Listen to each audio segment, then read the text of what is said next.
Isa yun sa pinagpapasalamat namin sa'yo. Hindi mo inalis yung pangarap namin bilang rapper, bilang writer. Kahit kinuha mo kami as an actor, Mula sa pag-aartista hanggang sa paggawa ng kanta, lagi mo kaming ginagabayan. Kaya naman kami, tinitingala ka namin kasi alam namin na kapag may sinabi ka, alam namin tama. ang natutunan ko, kahit anong hirap ng buhay, dapat ituloy pa rin natin. At saka, syempre, kung ano itinanim mo, yun ang aanihin mo. So kung naghasi ka ng lagim, sigurado, lagim din ang aanihin mo. Namay si Aloy dahil sa'yo!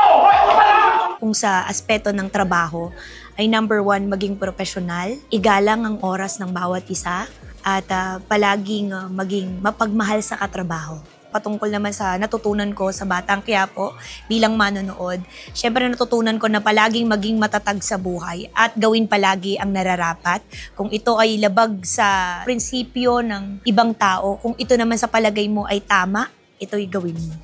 Eksena namin ni Tanggol doon sa simbahan ng Quiapo. Kasi halos maghapon kami noon, sobrang init. Pero yung mga artista na syempre mas bigatin sa amin, nakakayanan nila. Wala silang kaarte-arte. Tapos kami syempre, kahit matagal kong nakasama si Direk Coco sa Probinsyano, iba kasi dito sa Batang Quiapo dahil magkalaban naman kami ngayon. Ang hindi ko makakalimutang eksena, syempre yung nag-tridor mismo si Sonia. Hindi ko din nina-expect na magiging ganon yung outcome ng karakter ko na tridor pala si Sonia. Ang unang pinag-tridoran niya, syempre yung unang angkong. Dahil nga nasabi ko yung linya doon na tapat ako sa taong kayang tapatan ng serbisyo ko. So, loyal ka sa pera. Loyal ako sa pera. Kaya nakakatuwa yung twist nun. Yun din kasi yung unang beses na bumaril ako.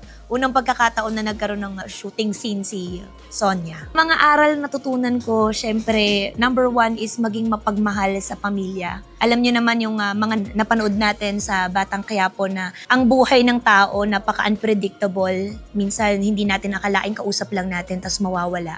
So, palagi nating i-cherish yung bawat segundo na kasama natin ng mga mahal natin sa buhay. Kasi nakita naman natin nung mga nawala yung mga tao na minahal nating karakter sa Batang Quiapo. Nadala ko yun. Iniisip ko na paano kung ako yung nasa sitwasyon. So, parang naiisip ko na palaging pangalagaan at mahalin yung mga mahal mo sa buhay. Siyempre ako, survivor din ako eh. So nakikita ko, may mga eksena sa Batang Quiapo na talagang nakaka-relate ako dahil hindi rin naman maganda yung kinamulatan ko, yung kapaligiran ko. Dahil dun sa pera, power, kasikatan, yan yung nag-uugat ng kasamaan ng tao. So habang pinapanood ko yung Batang Quiapo, marirealize mo rin na ano ba talaga yung mahalaga? Ano ba yung hinahanap ng puso natin? Ano ba yung kailangan talaga ng tao? Siguro kung marunong makontento ang lahat, magiging payapa ang mundo natin.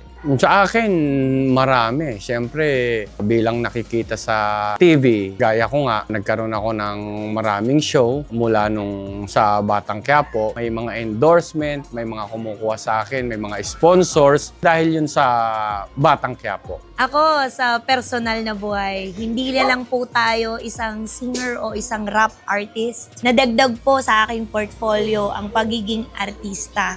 Kahit sa sandaling panahon po, ipinagpapasalamat ko po yun na binigyan tayo ng pagkakataon ni Direk Coco na ito pong side ng artistry ay nasubukan ko po.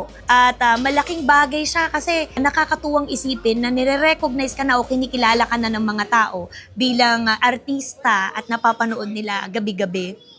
Nakakatuwa rin po na dahil din po sa Batang Quiapo ay nagkaroon po ako ng mga proyekto, ng mga endorsement. Maraming salamat po dahil nagtitiwala sila sa akin dahil nga po syempre bilang kaakibat na po ng aking pangalan ang kabahagi ako sa Batang Quiapo.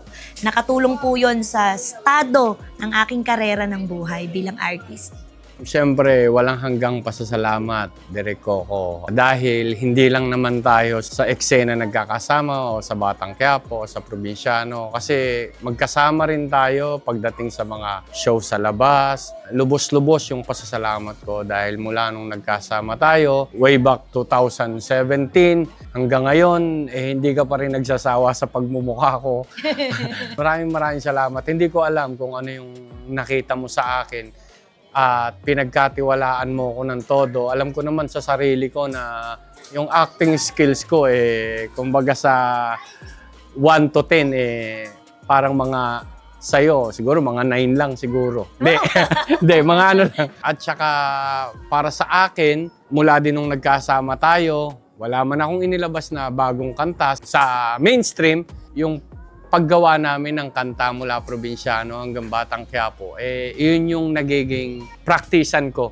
Kasi alam nyo, ang talent, kapag hindi nyo yung ginamit, nawawala yan. Kinakalawang yan. So, dahil sa mga proyektong binibigay mo sa amin, hindi pa rin nawawala yung writing skills ko, pati na yung pagrarap ko. Isa yun sa pinagpapasalamat namin sa'yo. Hindi mo inalis yung pangarap namin bilang rapper, bilang writer. Kahit kinuha mo kami as an actor, hindi mo ihiniwalay sa amin yung talent na meron kami. Kaya, Direk Coco, maraming salamat.